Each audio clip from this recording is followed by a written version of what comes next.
Today, we're very happy to be joined by Bryan Alexander, futurist, educator, speaker, writer, and one of the most important voices thinking about the future of colleges and universities. Bryan hosts the Future Trends Forum, is a senior scholar at Georgetown University, and writes the widely read AI, Academia, and the Future Substack, where he conducts what futurists call horizon scanning, systematically researching the present to identify signals of possible futures. Bryan just released his new book, Peak Higher Ed, How to Survive the Looming Academic Crisis, and it develops a scenario that Bryan first introduced back in 2013, one that has proved remarkably prescient as we watched enrollment decline, institutions close, and the college for all consensus shatter. And what makes Bryan's work so valuable is that he doesn't just observe trends, he helps us think through what they mean and what we might be able to do about them. And in this discussion, we're able to explore some of those, especially as we look at the role of AI as it disrupts higher education. We hope you enjoy this discussion with Bryan Alexander.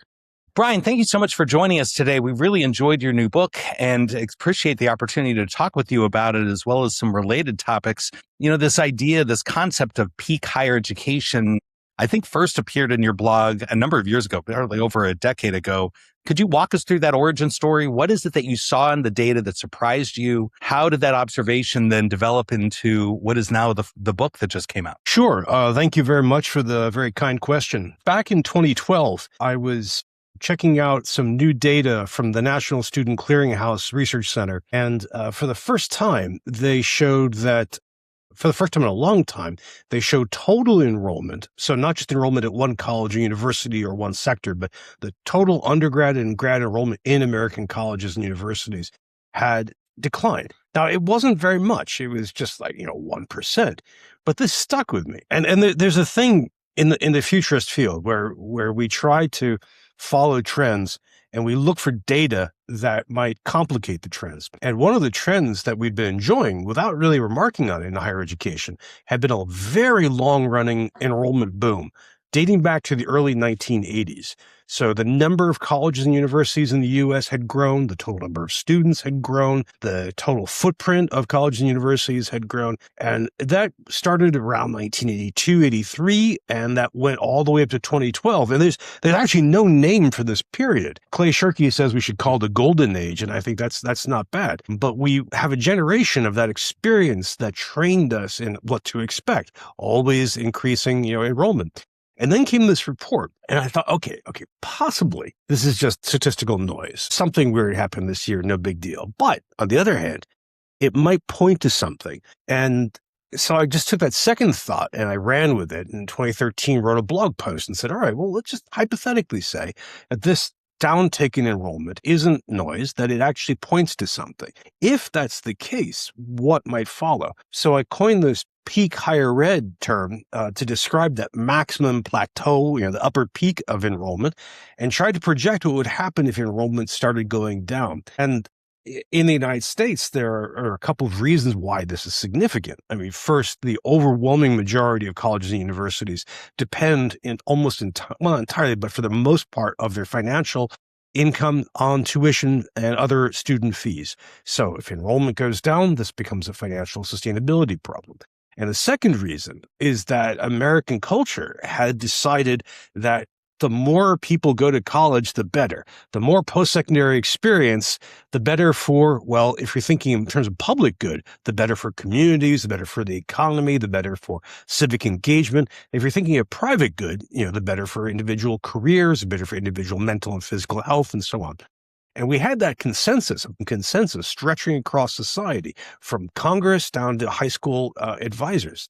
And so if enrollment was ticking down, that was a double-barreled threat. So I put this out there and wanted to imagine where this would go. And unfortunately, for roughly the next 13 years, it turned out to be right.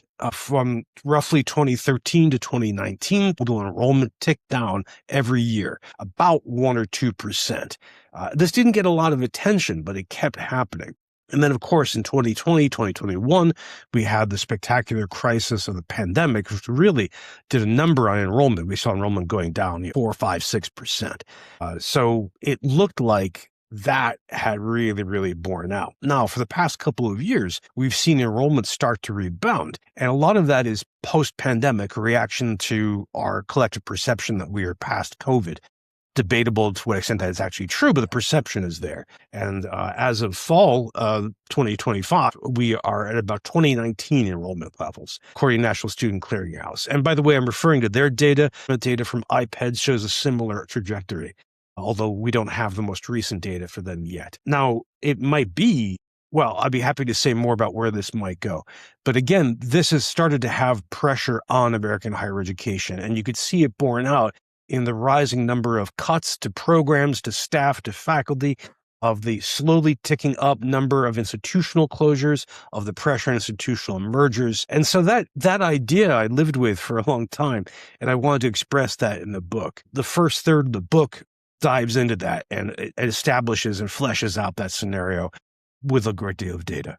I have one follow-up that is kind of related to a broader question I originally had planned to ask, right? You're starting to see a little bit of a rebound. And I read, and I can't remember if it's exactly in your book or, also in other places about how, part of it said that's at the community college level, right? So we're still maybe seeing a decline in traditional four-year degree and also from dual enrollment, which I think we're seeing some increase there. So I'm kind of wondering, if you might comment on that, but also some of the different causes that you see. I mean, you already mentioned that maybe we no longer have this societal consensus, right? That college and maybe the four-year degree in particular, there's not a consensus around this, right? And I think in the book you said, Obama really pitched this, right? When he was elected back in around 2008. But that was one of the reasons. And what are some of the other reasons you're seeing, and how might those kind of relate to maybe where we're seeing the rebound? Oh, great questions. Great questions.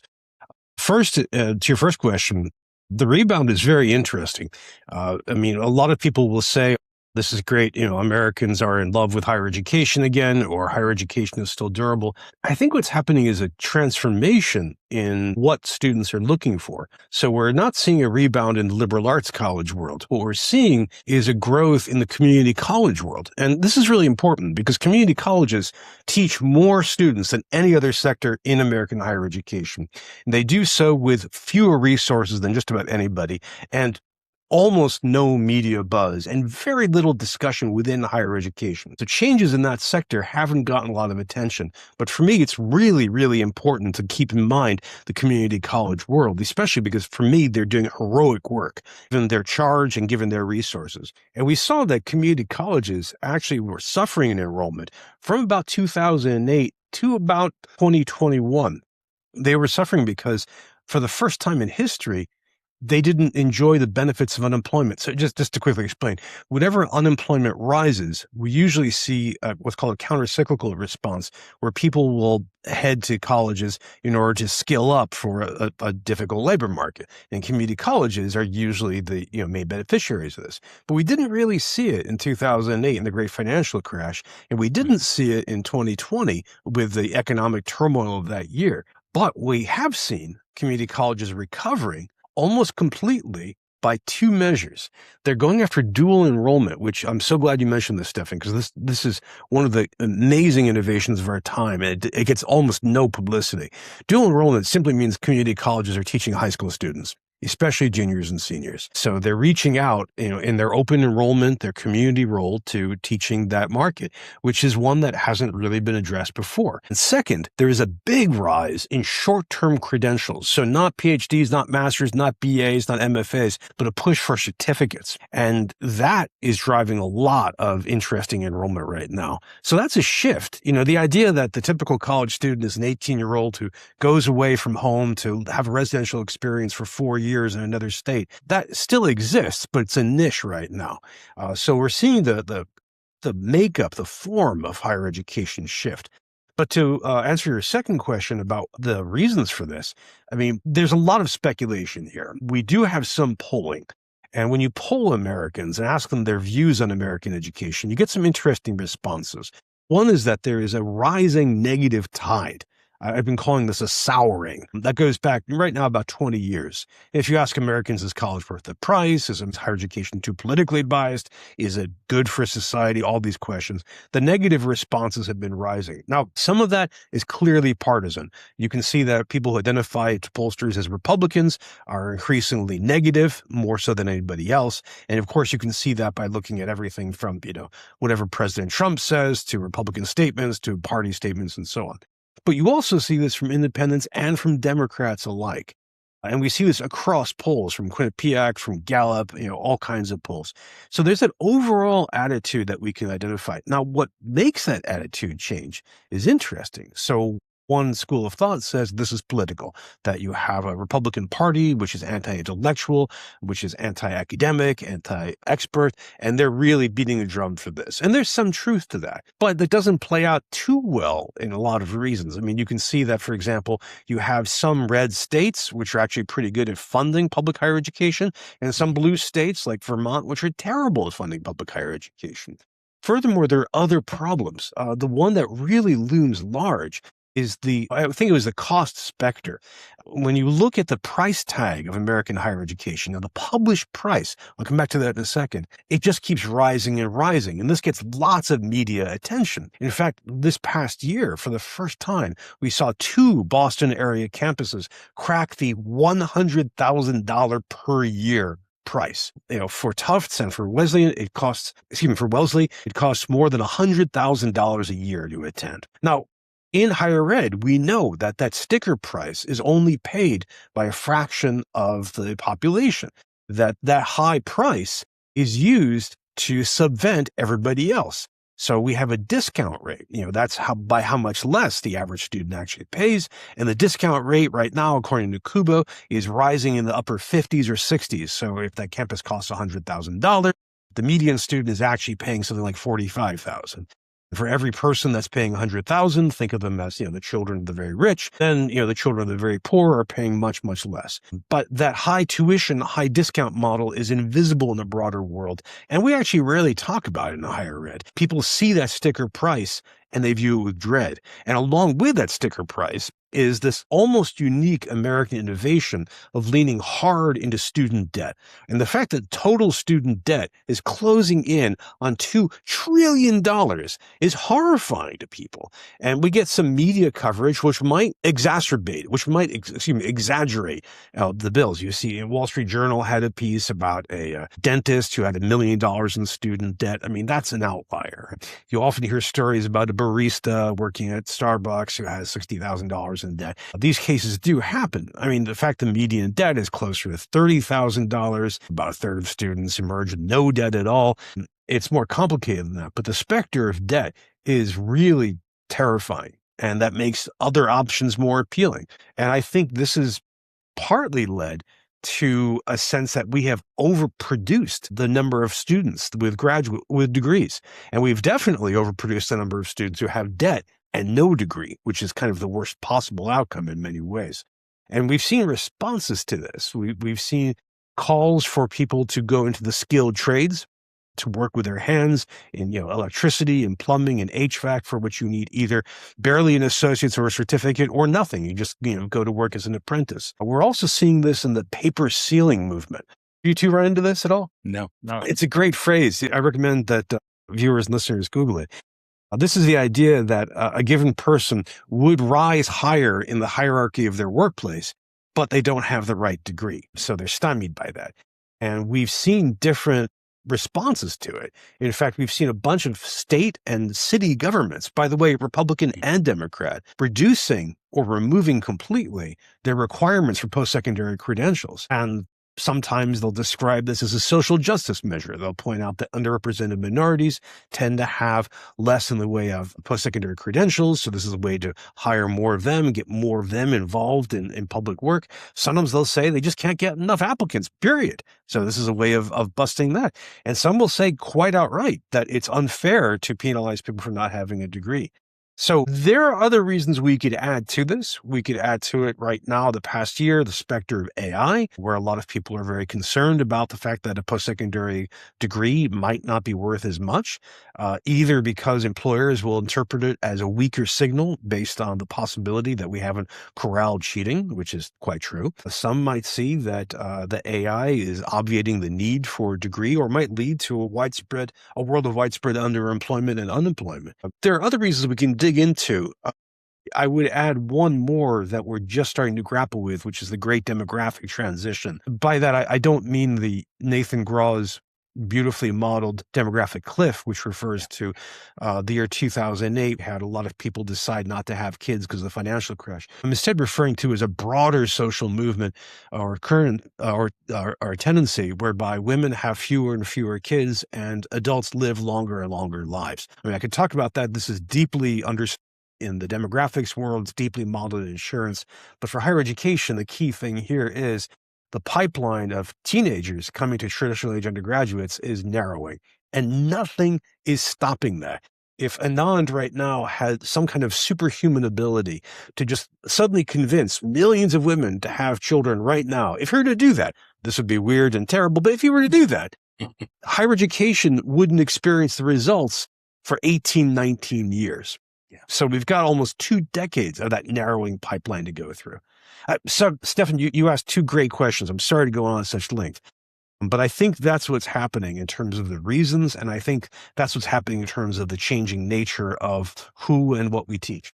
Well, I promise if I get any supernatural powers that I won't use them to such effect. But what you're identifying are some really interesting shifts, theological shifts, societal shifts. And you've outlined in the book really well this idea of consensus shattering. But there are a number of things that you just talked about that are really intriguing to me in the way that it undermines the narrative for higher ed for all, the way it really undermines the narrative that most in higher ed have shared, and the way that we even still kind of persist in this understanding that, of course, a 4-year degree is worth it. And of course, we would want everyone to go through this traditional pathway. When we think about this consensus shattered, do you see, as a futurist, pieces coming together to develop an emerging consensus? Is there a new direction that you see this going in the way that maybe societally we're understanding higher education or post-secondary education? Because what you're identifying is certainly being identified in different sectors. You hear government officials talking about that demographic shift, for instance, and the need for Americans to have more kids. We hear that most explicitly. The move toward, the disruption, certainly AI is one component of this, but other job factors that are causing people to consider something short of a 4-year degree. Do you see that coming together? Do you think that there's some possibilities of what that might look like over the next few years? That's a great question. Forgive me. There is one more factor to the demographic question that you just brought up, which I think is really key. If you ask economists and demographers, they usually say that a short and medium-term solution to the demographic transition is immigration. That is, if you're producing fewer children and you have fewer workers, and among other things, those fewer workers have to support through pensions and taxes a greater number of seniors, then you may have a financial problem ahead. So one solution to that is more immigration. Immigrants tend to be younger, and in the United States, first-generation immigrants tend to have more kids. Second generation follows the normal curve. We've had a version of this in higher education, that for the past 25 years, really 30 years, American higher ed has been aggressively recruiting international students. And we've been a great destination for international students. I mean, this has been if you think about it, economic terms, a kind of export good or export service. We haven't been the best in the world. Until a couple of years ago, Canada was a world leader, especially at a per capita basis. But of course, first semester, Trump made that a little dodgy. And this new Trump administration has really caused a real decline. Now, the numbers on this are all over the map, but it looks like undergrad international enrollment is steady. Looks like international students who are already enrolled in American classes returned this fall, but the number of new students has declined. And this is very, very challenging for American higher ed, partly because international students usually pay full freight. So, thinking back to that high tuition, high discount rate I mentioned before, but also we have a lot of social and political institutional goods. We'd like to have international students for diversity purposes. If we're thinking of our campuses as global institutions, or we're thinking of preparing students for a global world, that's a real problem. Thinking about the consensus, and this is something I think people have a very, very hard time talking about right now, is that we had the consensus, which I mentioned, the more college for everyone, the better. And that has broken up, and there is no replacement right now. If we go back in time, say 100 years ago, instead of college for all, the goal was college for some. And it was a mix. Partly it was college as a kind of finishing school for the children of the elite. Partly it was technical education. That goes all the way back to the late 1800s. But as American society became more industrialized and as technology really blossomed and took off, that was another reason for this. And then you had a lot of other goals, but right now, we don't seem to have a replacement for that. We've paused that vision, and it's an open question what goes next. One possible solution is what I've been calling for, is for higher ed to recast itself as a world leader in engaging with the greatest challenges facing civilization. So in my book, I mentioned two big ones. I mentioned AI and climate change, and I make the case, which I firmly believe, that no other sector in human civilization has our intellectual horsepower to bring to bear on grappling with these great, great challenges. And we can do that through our teaching. We can do that through our research, and we already do. And we can do it through public education. Just on my program a few weeks ago, I hosted two great scientists, Peter Hotez and Michael Mann. Michael Mann is a legendary climate scientist, and Hotez is a world-class biologist and epidemiologist. And they were talking about the importance of they're both academics, they're both professors, the importance of getting their information out in the world and influencing debates and ideas. And so we could do that. I'm not sure higher ed is prepared for it. When I talk to a lot of campuses right now, nobody wants to talk about climate change. I would say maybe 5%, maybe fewer of faculty and staff want to touch that. Students are all over climate change. The campuses are having a hard time responding to that, largely for political reasons. Sometimes for micro-political reasons. They're afraid of offending donors or board members. And of course, now with the Trump administration's war on climate action, they don't want to, get the attention of the Department of Justice, for example.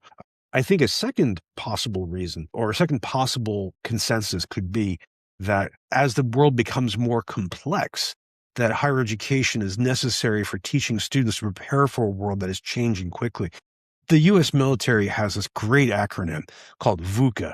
It describes a world that is V for volatile, U for uncertain, C for complex, and A for ambiguous.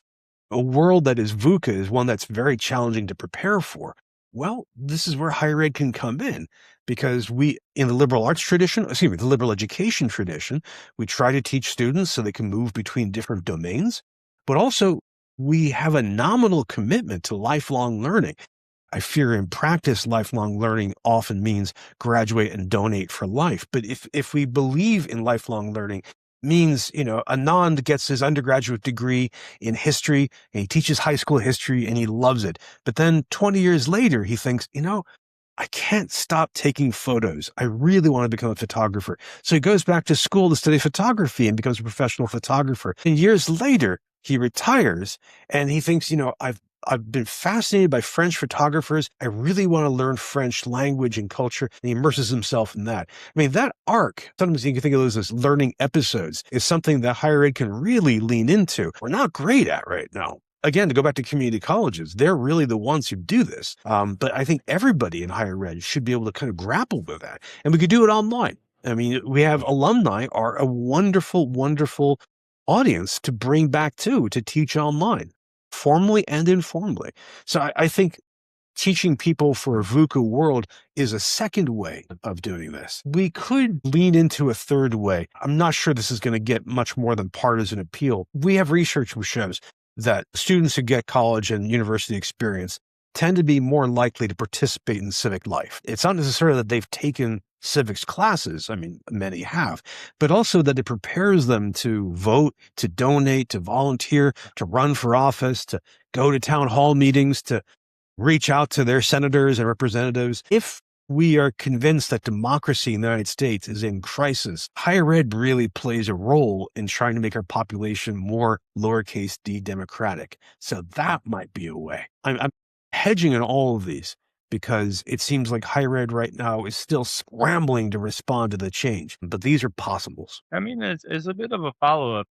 Somebody asked me, last week what I see as the future of education. I mentioned maybe college enrollment will decline, but even in my head when I said that, well, we know it's declining, but looking farther into the future, right? I really kind of had in mind more the 4-year degree. I mean, Yeah. people still need to learn, as you just referenced, right? After they're 18 years old for a variety of reasons, right? And the 4-year degree, maybe, what's so magical about being in school for 4 years? Well, the costs are, kind of astronomical for a lot of people. There's a lot of reason, we don't know what the world's going to look like in 4 years. But I'm wondering, in maybe community colleges, as you talked about, provide a little bit of the signal where people are going to school for a shorter amount of time. They're going to school for a specific purpose, which you mentioned in your book, rather than kind of just as a time to grow up. But that requires, in a way, most universities seem to be structured around primarily the 4-year degree, right? To kind of embrace the uncertainty, embrace some certificate type programs, to embrace some short-term learning. That's going to mess with their overall economic models that are built around a 4-year degree, but it also may mean that more students, right, are going to want to go. When you're 18 and maybe I'm going to go for 2 years. Maybe I'm going to go get some certificates. I'm going to learn some things, and that gets you on a campus, and you decide you want to learn other things, right? And as a kind of a related comment to introduce the question, there's really no other industry where you can just say, well, people need this, even if they don't want it, and continue to sell it and keep your job, right? It just doesn't work in any other field, regardless of how important you think your product is. So I'm wondering if, and I think it's going to be hard because most of the efforts I see, even around AI, which is where I focus most, are around how to protect what we have in an AI world and basically kind of keep it pretty similar. But if colleges were willing to kind of reinvent themselves around this model, then maybe, you bring up managed dissent of the university. We wouldn't really have to manage the dissent. We have to manage reinvention, which is really positive and could be exciting if we could get people there. So I'm just kind of wondering what your thoughts are on that. If you're listening to this and not watching, I'm nodding vigorously at everything Stefan is saying. I mean, this is quite true that we have the capacity to retool and redesign, rethink higher ed for these kind of shifting needs. And I'm saying this is a big macro generalization, right? I mean, you could think of some elite liberal arts colleges, which because of their reputation, because of their financial resources, don't really have to change that much. I had one top-ranked liberal arts college president tell me he doesn't care about demographics. He didn't care about technological changes. All he had to do was find, I'll get the number right, 500 bright 18-year-olds every year. And I thought, okay, I mean, he had that lined up. I won't mention the institution, but he had that lined up, and that's going to be good for quite some time. Now, I would have said a school like Stanford or Harvard or Columbia would be okay, but one of the challenges of the Trump administration era is that they're going after those universities at full tilt. And so they're getting hit as well, which is just really, really striking. I think that we have that universities change all the time, have all that. We have lots of capacity for this. And it's kind of unfashionable to mention, but we can look back to 2020 and see how colleges and universities quickly re-rolled out everything they did based on COVID, flipping classes online with no resources in a very short period of time, producing huge data gathering enterprises and intelligence gathering enterprises for changing the calendar, changing residence life, changing physical spaces. I mean, we did all that. We know we have the capacity to do it. I'm not saying it was perfect. We made all kinds of mistakes, which is what you do when you learn, but we have that capacity. And we really, really need to own that and say, yeah, we can do this and we can change. One of the things that worries me, though, is that we have all kinds of incentives not to make these changes. One was, as you said, the mindset that we are providing a public good. And if there's no demand for it, that's not our problem. That society should simply support it. And, there's, you can go back to, say, the New Deal for arguments for that, or a kind of progressive political good for that. I would also tie into the institutional tendency we have in higher ed, which is usually nicknamed Harvard envy, where every college or university wants to offer a full universal suite of curricular offerings, student life offerings, be full tilt mega university. And it may be that we have overbuilt for capacity. We've overbuilt for demand. And that's why managed descent comes in. Now, the possibility that you just outlined, Stefan, is that instead of simply shrinking, that we could reorganize and shift our resources around. So instead of teaching so much in the way of baccalaureate degrees, we teach more certificates. This is something that we can do, but there are all kinds of challenges, strategic and humane. So my own PhD is in literature, so I come from a humanities background. And when I look at the cuts that have been happening over the past 10 plus years, a lot of them have been falling disproportionately in the humanities.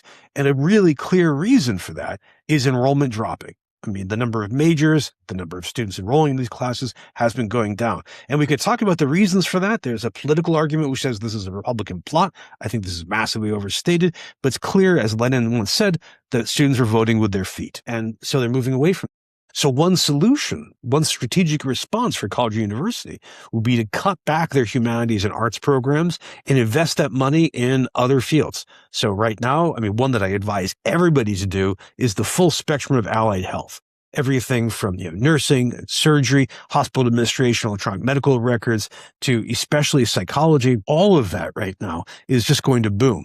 And one of the reasons for that is what I mentioned before, the demographics. Aging up. And we know statistically, the older we get, statistically, the more likely we are to demand healthcare. So, and since we decided not to reform our financing of higher ed, our financing of medical care after the Affordable Care Act, that elaborate Byzantine complexity is still going to be there, demanding a lot of jobs. So leaning into allied health is one solution. Thinking about some STEM fields like cybersecurity is another. Computer science right now, not so much. Teaching people how to grapple with AI, teaching AI literacy, as Brent Anders has been arguing for, or other terms. People have been calling AI fluency, for example. But the idea of having a baseline understanding of AI, its technical abilities, its impact, its challenges, all of that is something that we can do. And it may be that that's how we shift. This is a humanitarian problem because we have all of these people who have prepared themselves for careers in our institution who are seeing those careers fade away, which is a terrible, terrible tragedy. Now, on top of this, our institutions have some flexibility because another little known fact is the largest proportion of faculty in the U.S. are adjuncts. So for viewers and listeners who aren't familiar, these are people who are hired to teach individual classes for individual semesters. They have no guarantee of support. They don't have benefits usually, and they don't have to be rehired. They don't have a continuity built in. So, I could hire, my friend Peter to teach computer science for one semester in my school, and then we're done. At the end of the semester, I could rehire him if I want to. I don't have to. So a lot of institutions are quietly shifting around the adjuncts they're hiring. I'm saying quietly because it's hard to gather information on this, and it doesn't get a lot of media buzz. I mean, the adjunctification of the professoriate is this horrible thing that American higher education has done that we still cling to. We still overproduce PhDs. We still have the need to cut costs, and that's still going to keep going on. I do wonder, though, Stefan, if we'll see new types of institutions arise. We've already seen the primarily online institution like Southern New Hampshire, Western Governors. I mean, not that Southern New Hampshire is new, it's just that it changed to being primarily online. But we may see other descendants of code academies, for example, and coding boot camps that are designed for that short-term good. Again, anything that can emphasize a low cost, I think will have a lot going for it. Graduate school, though, this is interesting. We still have an overhang of where we have lots of, the paper ceiling argument I mentioned before hasn't really claimed the U.S. so far. We still have a lot of jobs that demand a lot of post-secondary credentials, and some of them over-demand. We have a lot of jobs in a lot of states, depending on the state, depending on the industry, which require a bachelor's or an associate's or a graduate degree. That is probably too much. And we still have that, which is why we've had a big boom in master's degrees. It's possible that we'll keep offering those. I think in many ways it's going to be up to each individual college or university to do this, but we do have the capacity. Anand, can I mention one more thing about this? Yeah, please. One of the reasons that we shy away from this kind of reinvention is that most of American higher education, in my experience, and I work with hundreds of colleges and universities, is terrified. Most faculty and staff right now are suffering from a wide range of anxieties. Partly, some of them are afraid what the Trump administration will do next. The impact of one beautiful bill, for example, going after an institution for investigate. Just this week, San Jose State University got investigated and sanctioned by the Department of Justice for, I believe, enrolling transgender athletes, for example. Some are frightened of the financial problems, the sustainability problems I've been discussing. Some are still reeling from the impact of long COVID. When you have all of these anxieties, all this dread, it's a very human response to to tuck in, to turtle in, to become defensive, to want to protect what you have.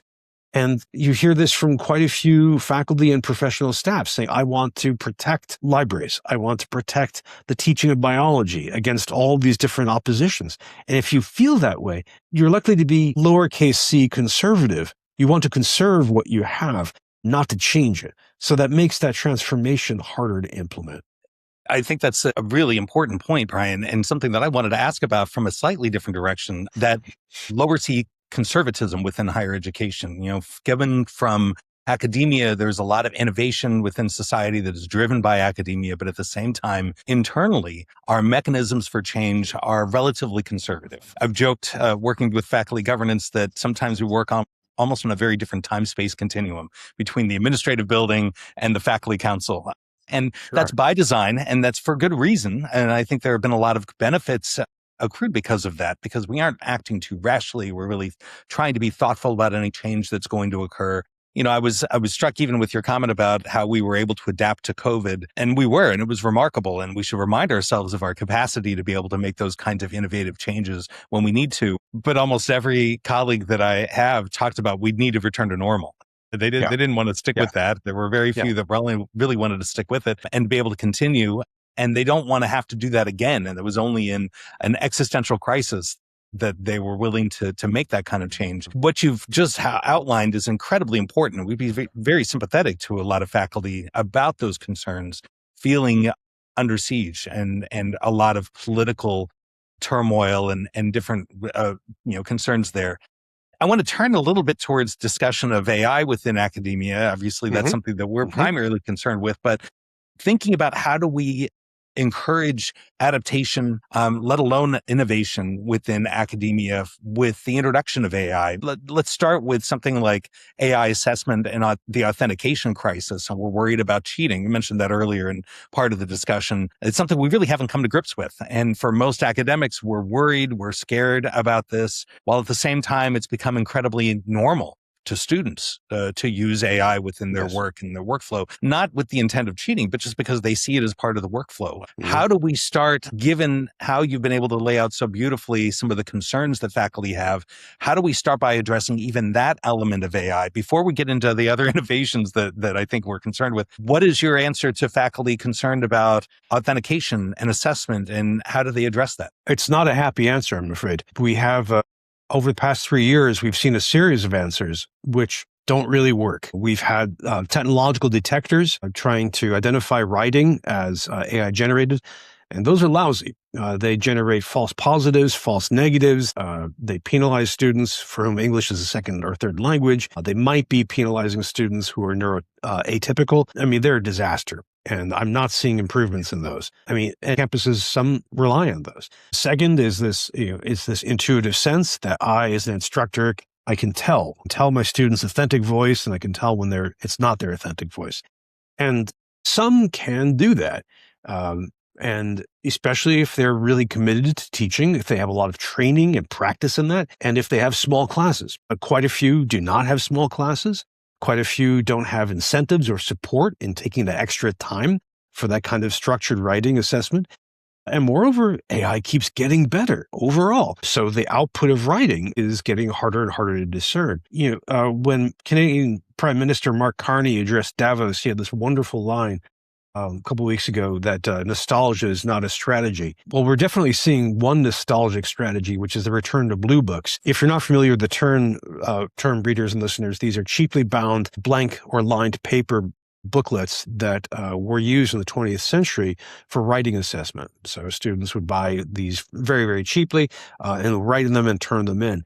And there's been a resurgence of that. And I think partly from nostalgia, because people might remember having written in blue books. And these have all kinds of problems. One of them is that students have very little handwriting experience, so their handwriting is terrible, which makes it harder to assess. The second is that this doesn't scale very well. This might require hiring more grad students and TAs in order to be able to do this. Third, it doesn't take advantage of the many positive aspects of digital writing, everything from spell check to being able to research to being able to copy and paste sources for quotes and citations. It's really a night. Another solution that's out there is oral presentations. Oral presentations can be terrific.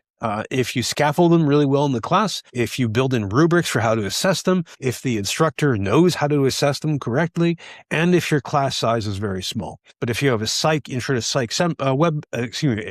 psych survey and it's 400 students, this becomes a problem. And for faculty who don't know how to assess oral presentations, this is a problem. The only solution I think that we have right now is we have to rethink and reboot assessment from top to bottom. The reason this is a problem is that almost no institution has that capacity. I would say that the small group of elite liberal arts colleges that had exception carved out from them in the One Big Beautiful Bill. The One Big Beautiful Bill, I hate saying that phrase, among other things, included a massive endowment tax increase, but it carved out exceptions for some small colleges. This is initially a political reason in order to protect Hillsdale College, a conservative darling, but then lobbyists for elite liberal arts colleges managed to get some of them. I think they could lead the way based on their resources and their commitment to teaching and learning.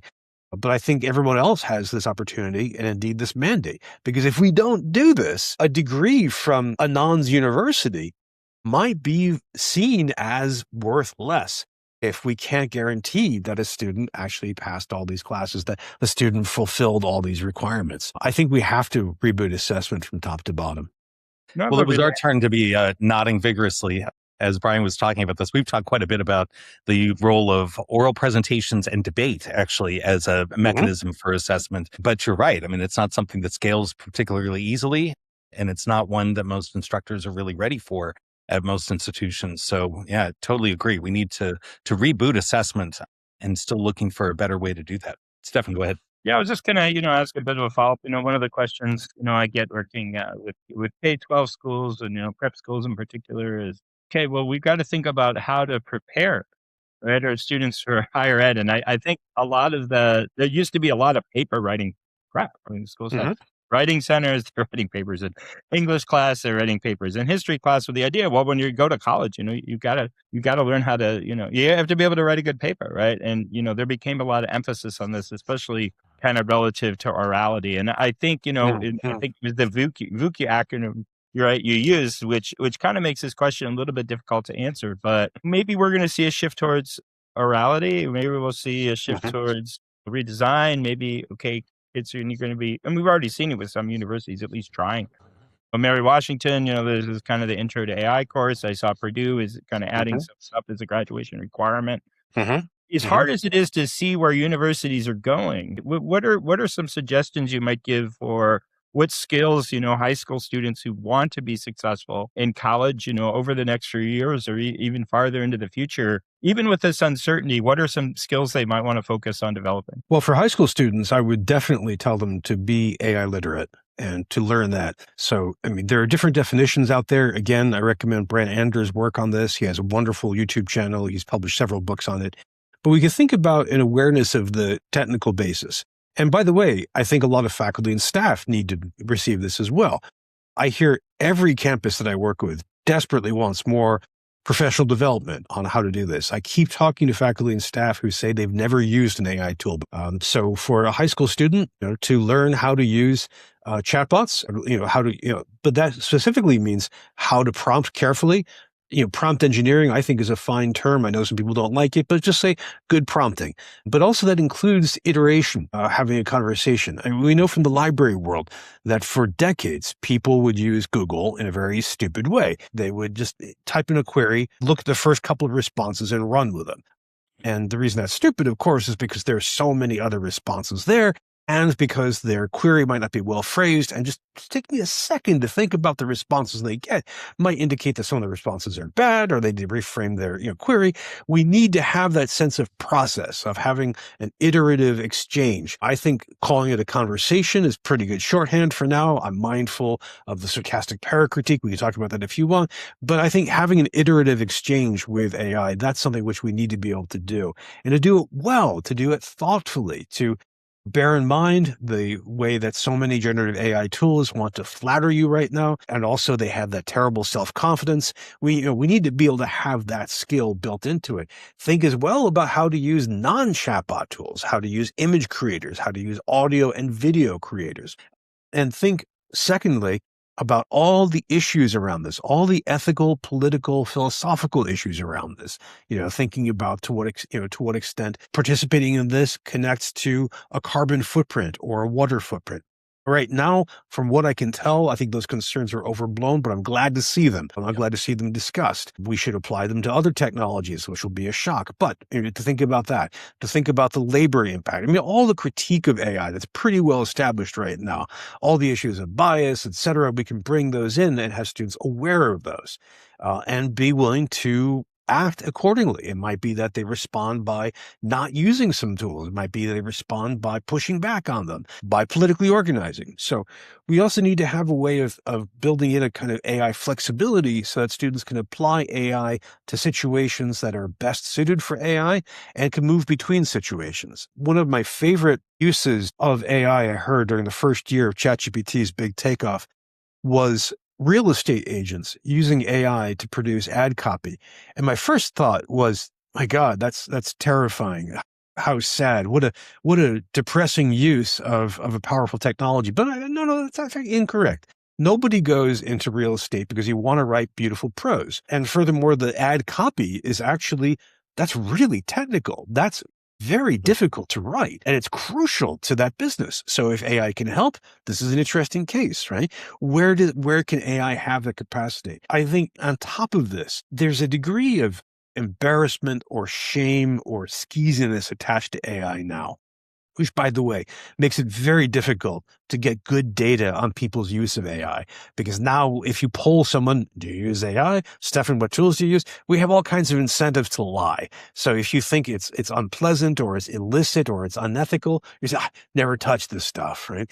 It's like polling people about their drug habits or their sexuality.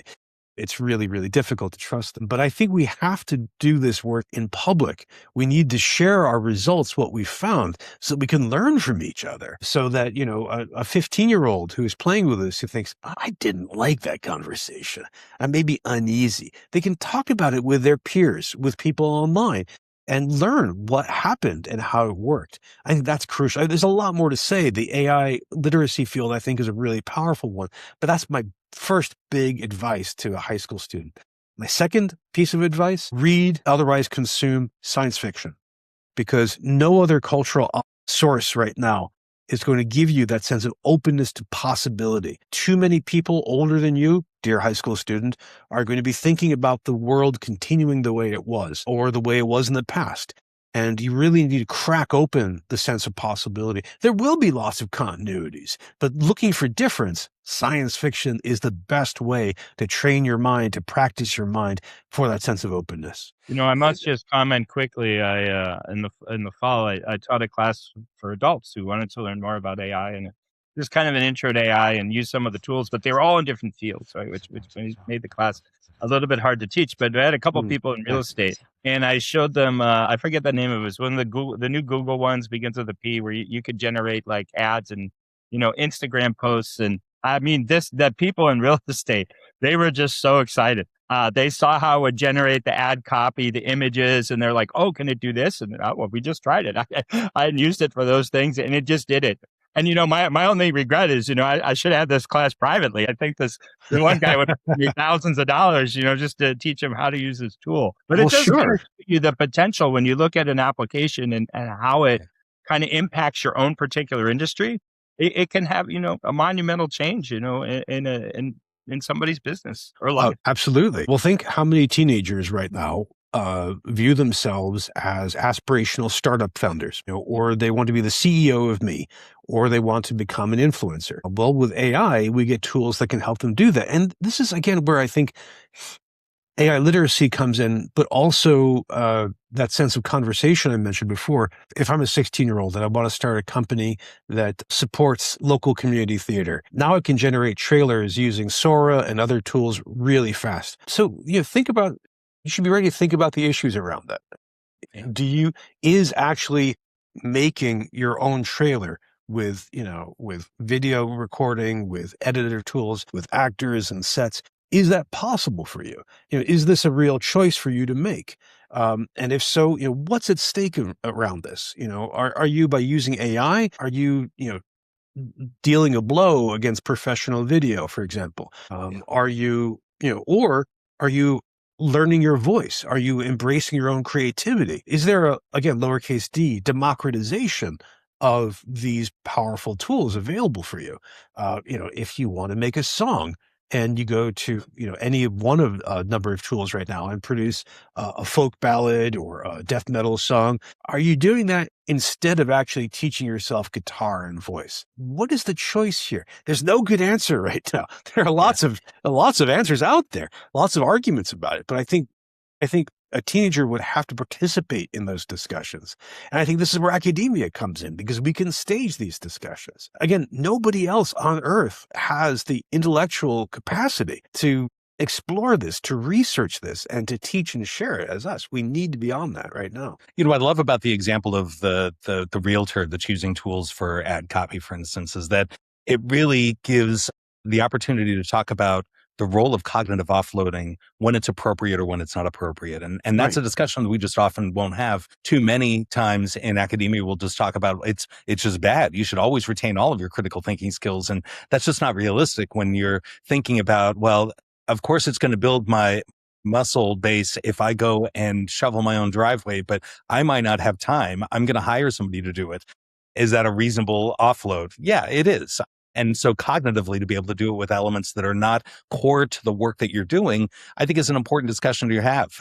You're right. There are no necessarily right answers or generalizable answers, but to have that discussion is incredibly important. The other aspect of this I wanted to underscore is that advice about reading science fiction. It's something that I've been following recently. I'm just in the middle of reading Accelerando, for instance, and Good choice. something that just spins your head in terms of thinking about how society is accelerating, changing, to open up that. I mean, first, it's a little overwhelming, but I think that sense of thinking of possibilities, of what is possible, of what might come to pass, and what you might be able to do in those scenarios, I think is really great advice. And maybe that's another way to address some of the literacy concerns people have. Getting students to read sci-fi that is mind altering and mind expanding is a good path. Yeah. It really is. I mean, my slogan is, if you're not reading science fiction, you're not prepared for the 21st century. And I'm saying reading because I also include, good television, good science fiction movies, good science fiction computer games, but that really is the case. But, the question you mentioned of cognitive offloading, if I can quickly run in a quote from a text 2,400 years old. There's I teach this in my technology class all the time. I love this. This is Socrates complaining about a new invention, which is called writing. And if you use this, it is a specific that will be a aid not to memory, but to reminiscence. You will give your disciples not truth, but only the semblance of truth. They will be hearers of many things and will have learned nothing. They will appear to be omniscient and will generally know nothing. Tiresome company having the show of wisdom without the reality. And of course, there's the delicious irony that, we only know this because of writing. There's always these forms of cognitive offloading. You think about, I'm going to guess, Anand and Stefan, that both of you at some point in your life, maybe as children, memorized phone numbers. And we don't do that now. Maybe you were trained to do navigation by map, by printed maps. I actually found in my files, from around 2000 to 2010, I'd done a lot of traveling and I'd printed out all of my MapQuest itineraries and I annotated them as I went, like here's a landmark you should know and all of this, and thinking, wow, this is a different time, something in the course of offloading. So we have to think, what is this appropriate, or where and how is this appropriate? Again, this is where academics have to really, really take the lead, because, who else in society is going to do this? Hollywood doesn't really have the capacity to give stories that address this particular issue that well. They're more likely to give us a movie like Megan, which is fun, but it's a different thing. Congress, political parties they're, without being critical, they lag in technological awareness. Who else is going to be doing this? We have to really take a lead in it. It reminds me of kind of this, anger, but also love I had for my 8th grade teacher. So my 8th grade social studies teacher got me interested in debate, which really became most of my career because she had a debate in our class. Now, at the same time, she made us memorize each state, the capital and postal abbreviation. And for a test, we were handed us sheets of loose leaf paper, and we had to do them from memory. There was no matching or fill in the blank. And everyone you didn't get correct, you had to rewrite 50 times. And you had 50. So my first pass, I had 3,500 lines I had to write. Now, I did have this friend who Anna knows, Chris, he always did really well in school, and he kind of managed to get through after just the second one. And so I asked him, I said, what can you help me memorize these? He said, I didn't memorize them all. What I did is I didn't really write out all 50. I memorized about 35, and she never noticed when I got down to line 37, I had repeated some of the previous ones. So he says that's how I actually, so he gamed the whole thing. So I used that the next time, and I was able to pass through. But yeah, that's just an example of memorizing. And, when I was doing some research on a book I was writing, I found that this I'll try to send it to you. It's interesting. It's from 1912, and it said, there are so many facts and students need to learn them all. It's kind of solution to there being more facts that were being written down and recorded was that, we have to keep teaching them. But look, to the point though, the general point, education has changed. It's not like it can't change. Even if you say, well, how did we end up here? I don't think we have completely the industrial model we had before, but we went from agriculture and industry that changed education. We're now probably entering a new type of era, right? Things will change. Education does kind of respond to the times, right? And it's not just loss. It's kind of reinvent. It'll reinvent. Maybe things will go away because companies don't want to change. Like Kodak didn't really reinvent itself, right? We could go through all those business lessons, but there's new camera technology.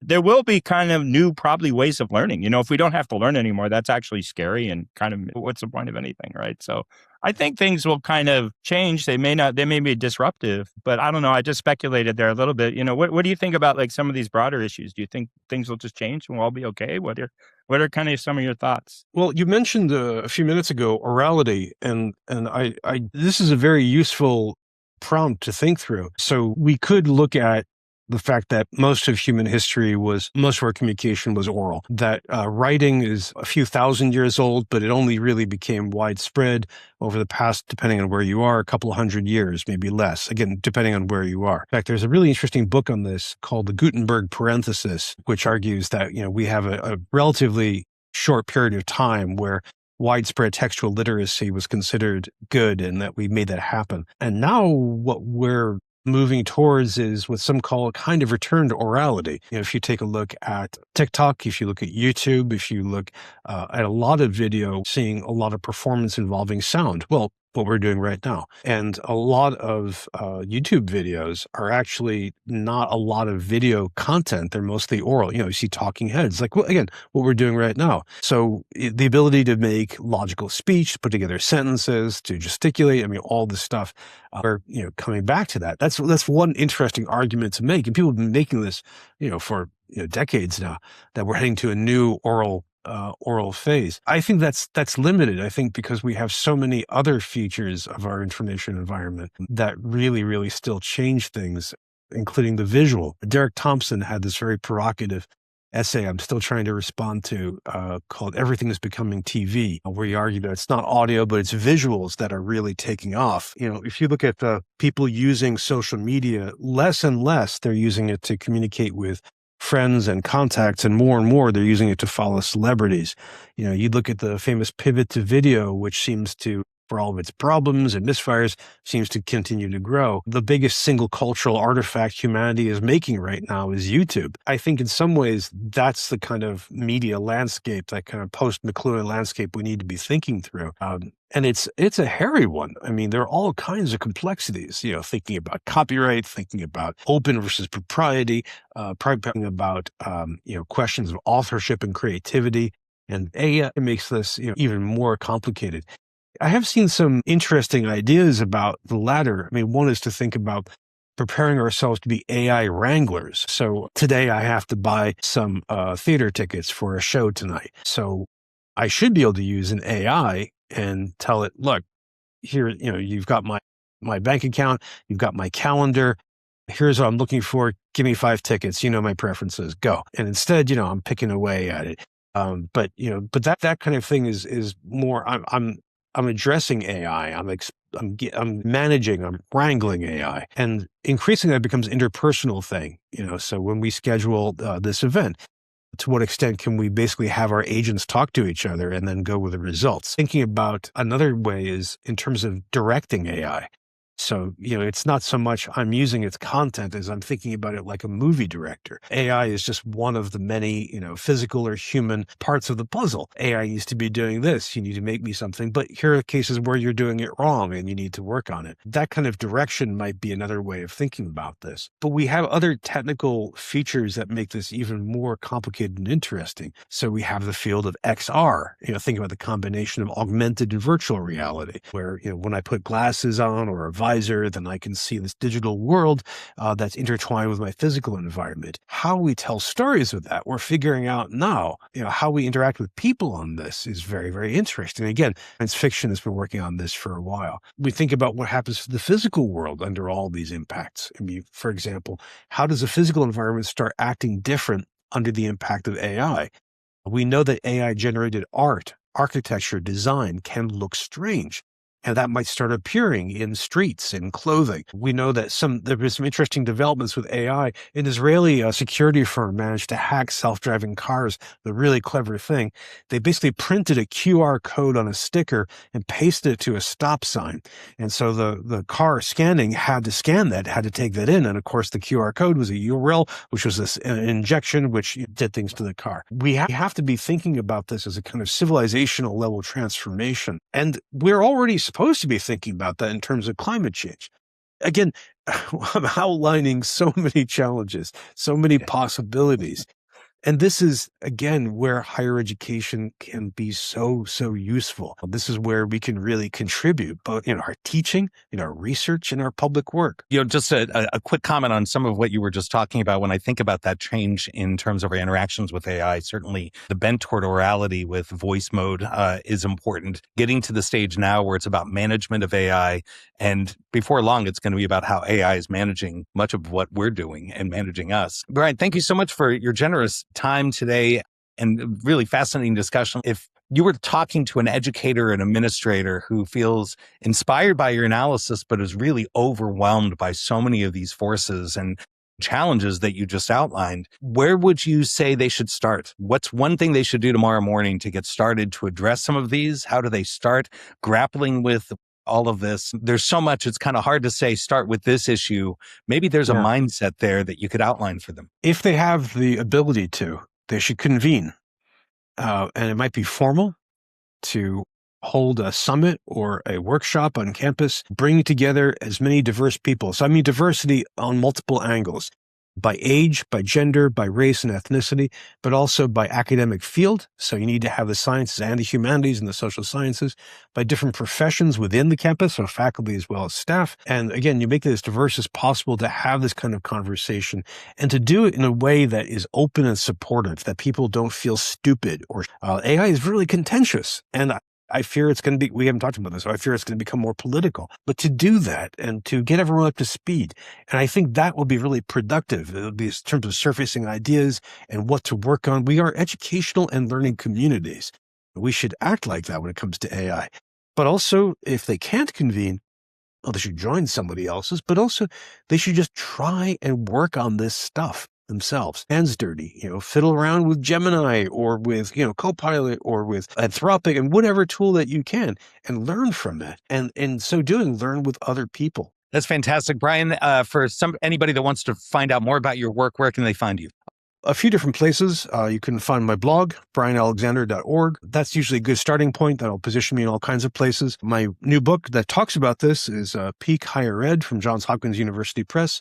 So you can find that with a quick Google. And those will lead you to the different things that I do, like my weekly video program, the Future Trends Forum. And thanks so much. We really appreciate your time and really fascinating discussion. Well, thank you all for the really excellent questions. And thank you for hosting. I really appreciate it.